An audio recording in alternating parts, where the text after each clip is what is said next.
Ciao ragazzi, vi faccio una domanda. Ma voi avete mai visto nascere il minestrone d'autunno? Io sono voluto salire fino quassù a San Zeno di Montagna all'ombra di questi castani favolosi, secolari, per vederne nascere uno molto particolare, perché è autunno e uno degli ingredienti determinanti per questo minestrone, visto il periodo, vista la zona, sono proprio castagne e marroni. Ma è una preparazione che attinge alla tradizione, ricca sì di verdure, di colore, ma anche di ricordi. Tanti ricordi come quelli di Giancarlo, che di ricordi deve averne davvero molti, visto che Stefano sta preparando un quintal di minestrone.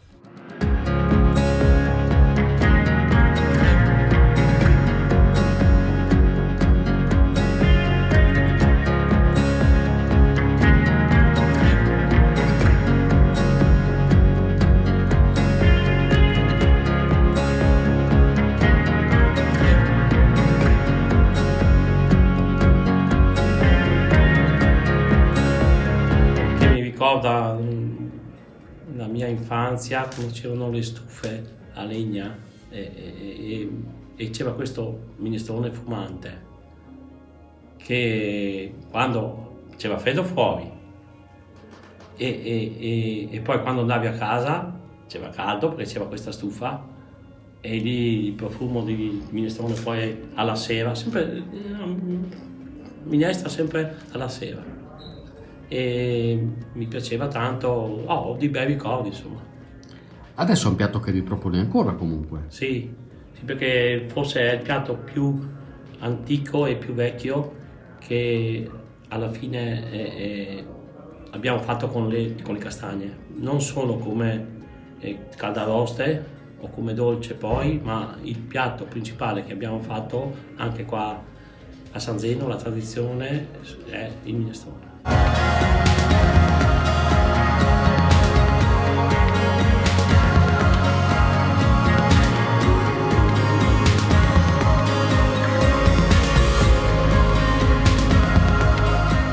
Una cosa che ho imparato ad apprezzare di Giancarlo non è soltanto la sua capacità o la sua propensione di andare a cercare i prodotti che poi propone in cucina direttamente dai produttori, ma anche il fatto che lui con questi stessi produttori, che poi sono la sua gente, instaura un rapporto che va al di là del puro rapporto professionale di fornitura.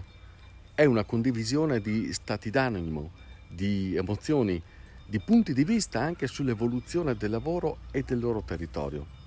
E spesso diventa anche un'occasione di confronto su problemi che davvero incidono nell'economia agricola di questa terra. È una tradizione che abbiamo, mi metto dentro anch'io perché le ho vissute, e anche di sostentamento, oltre alle mucche e al latte.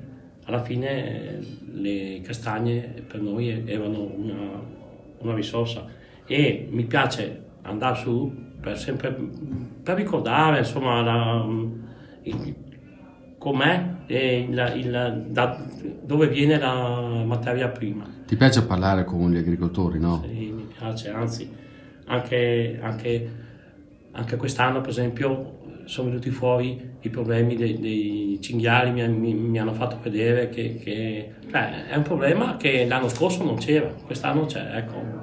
Insomma, è giusto condividere i problemi che ci sono in un paese. Ecco. La raccolta che si fa oggi ovviamente non è più quella di un tempo, però c'è chi ci crede e chi ci investe, o sbaglio? Sì, hai visto anche, abbiamo visto insieme il discorso della meccanizzazione del castagno. Per me è stata una soddisfazione. Bello, anche poi col vaglio, con tutto un sistema. Il mondo va avanti, però si valorizza il prodotto del territorio. E poi quando si entra in quella stanza con tutti i campanacci, lì è bello, I campanacci anche lì è una cosa che chi ha vissuto come me la transumanza così è una soddisfazione vedere che c'è gente che vuole riproporre queste cose che forse sono anche un po' giù di moda, però è bello, bello.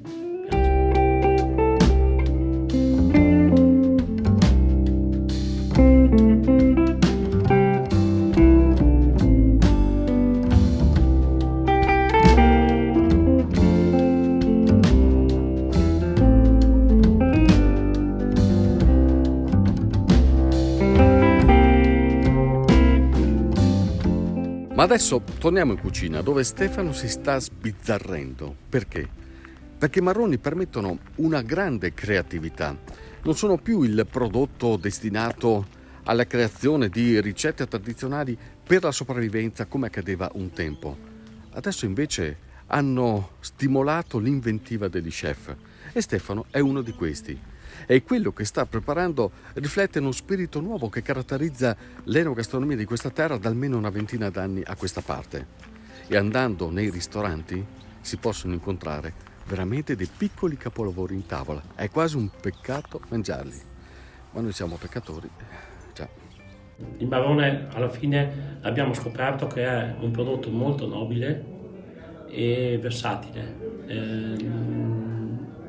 L'abbiamo valorizzato con alcuni ristoratori di San Zeno, dall'antipasto al dolce, ma non solo, dalla carne al pesce al risotto, pur stando sempre il minestrone nella tradizione, ma è una cosa veramente nobile e negli anni abbiamo sviluppato questa idea e portata avanti e abbiamo molto successo da tutte le parti d'Italia, anche dall'estero. Perché secondo te? Una cosa nuova, pur essendo vecchia è una cosa nuova. Si può essere creativi, permette una certa creatività il marrone? Per me sì, per me è una cosa che puoi fare dalla tradizione, ma anche piatti innovativi. Ti dà una soddisfazione unica. Stefano, per esempio, si è inventato dei piatti veramente, secondo noi, all'altezza di qualsiasi grande ristorante di tutto il mondo. È un frutto povero, però veramente permette di generare dei piatti fantastici. Sarebbe un prodotto da valorizzare ancora di più tutto il tempo dell'anno, perché veramente non è una banale salsiccia, è una cosa che sta bene con i dolci, ma anche con gli altri, con le minestre, con gli antipasti. È veramente un prodotto che ci sarebbe da scommettere. Vedo dell'orgoglio, sento dell'orgoglio in questo, o sbaglio?